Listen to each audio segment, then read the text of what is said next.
نے ابھی جب تذکرہ کیا تھا بدعت کے معاملے میں، اور تو اس میں ایک ذہن میں سوال آیا میرے، جو ہمیشہ رہتا ہے کہ جی ایک موقع پہ جب یہود کو روزہ رکھتے ہوئے دیکھا آپ صلی اللہ علیہ وسلم نے، تو پوچھا کس لیے رکھتے ہو، تو انہوں نے کہا کہ ہمیں اس دن حضرت موسیٰ علیہ السلام نے نجات دلوائی تھی فرعون سے. تو جی آپ نے کہا کہ اس بات کی ہمیں بھی خوشی ہے، تو یہ لوگ ایک روزہ رکھتے ہیں تو ہم دو رکھیں گے تاکہ ان کی مشابہت نہ رہے. تو یہاں پر آپ کس طرح سے اس کا تجزیہ کریں گے؟ یہاں پہ کیوں کہا کہ ان سے مشابہت نہ رہے؟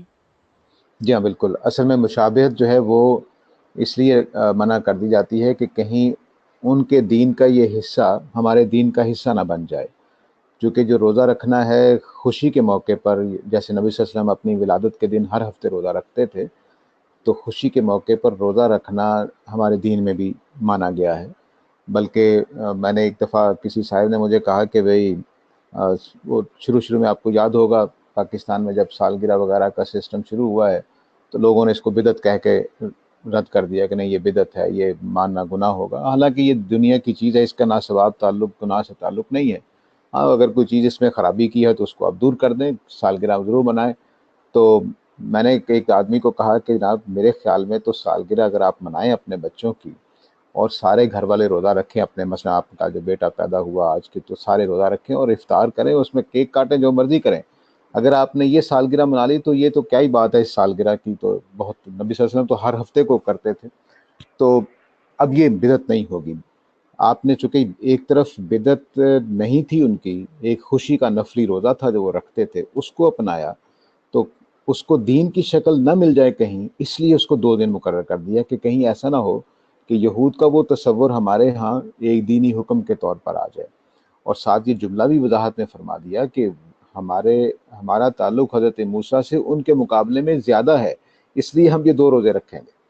تو اس لیے اس کی نیچر بالکل آپ نے واضح کر دی کہ میں کوئی دین کا حکم نہیں دے رہا، تو ان کے بات کو دین کا حصہ نہ مان لیا جائے، ایک نفلی چیز نفلی ہی رہے. تو اس لیے ہم ان کی مشابہت سے بھی بچ گئے اور ہم نے خوشی کا روزہ بھی ان میں شریک ہو گئے. تو ہم بھی عاشورہ کا روزہ جو محرم کی 10 تاریخ کو اور 9 تاریخ کو رکھتے ہیں، وہ اصل میں یہود کی اس آزادی کا روزہ ہے جو ہمارے ہاں رکھا جاتا ہے محرم کی 9 اور 10 تاریخ کو، یا 10 اور 11 کو بعض لوگ رکھتے ہیں، دونوں ٹھیک ہیں. تو وہ اصل میں ان کی مشابہت کہ کہیں ہم ایسا نہ سمجھیں کہ یہود سے ہم نے دین لینا شروع کر دیا، اس بات کو روکنے کے لیے. باتیں سمجھ آئی تو ضرور پوچھ لیجئے. نہیں سمجھ آئی. آ گئی کہ نہیں نہیں آئی. آئی؟ اچھا نہیں آئی. تو دیکھیے مثال کے طور پر ہم یہ کہیں کہ بھئی صبح صبح اٹھ کے نا مشرق کی طرف منہ کر کے یہ لفظ بولنے ہیں. ہندوؤں کی ایک عبادت کی میں مثال دے رہا ہوں. ہندوؤں کی عبادت ہے کہ وہ صبح صبح مشرق کی طرف منہ کر کے کچھ کلمات پڑھتے ہیں.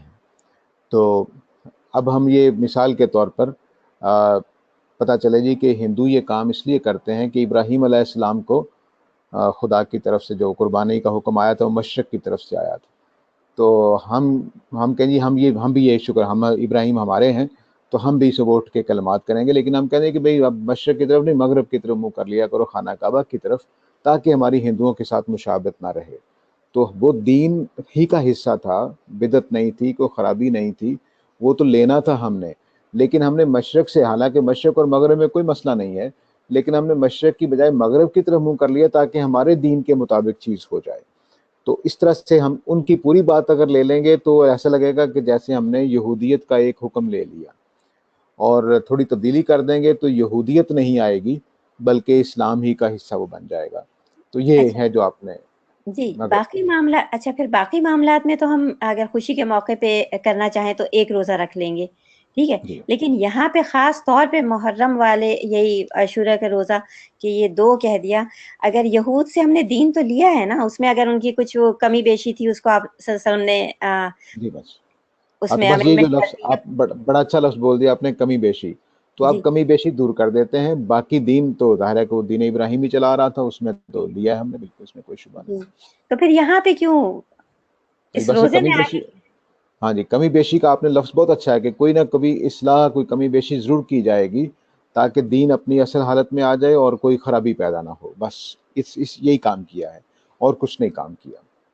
یعنی یہود و نصارہ کی مخالفت، بلکہ میں اس حدیث کا حوالہ دوں گا حضرت علی کا یہ ہے کہ نبی صلی اللہ علیہ وسلم مدینہ میں آنے کے بعد یہود ہی کی پیروی کرتے تھے جب تک کہ اللہ کی طرف سے روک نہ دیا جائے. تو وہ بھی الگ سے حکم ہے کہ نماز پڑھنی ہے. بلکہ روزے کا بھی دیکھیں نا، حکم جب آیا ہے تو صحابہ نے یہود کی طرح ہی 24 گھنٹے کا روزہ سمجھا جی کہ بالکل. راتوں کو بھی. ہاں تو وہ بالکل ایسا ہی ہے. دین وہاں سے جو خالص دین ہے وہ لیا جائے گا. جو نفلی چیزیں ہیں جو انہوں نے خود کچھ کر لی تھی، جیسے یہ خوشی کے روزہ ہے عاشورہ کا، تو اس میں چونکہ دین کا اصل حصہ نہیں ہے، یہاں احتیاط ہی کی جائے گی. یہاں اس کو رنگ کو پورا نہیں لیا جائے گا ورنہ کام خراب ہو جائے گا. ابھی بھی تسلی نہ ہو تو پوچھتے رہیے، کوئی مسئلہ اچھا، نہیں ہے اگر آپ. ایک ہی روزہ نہیں، اگر ایک ہی روزہ نفلی روزہ تھا نا، اگر ایک ہی جی روزہ رکھ لیتے تو اس میں کیسے دین میں خرابی آتی؟ ہاں، اس لیے کہ وہ رسم بن جاتی کہ یہ، بلکہ ہم نے رسم اس کو بھی بنا لیا ہے لیکن صحابہ نے نہیں بنایا تھا.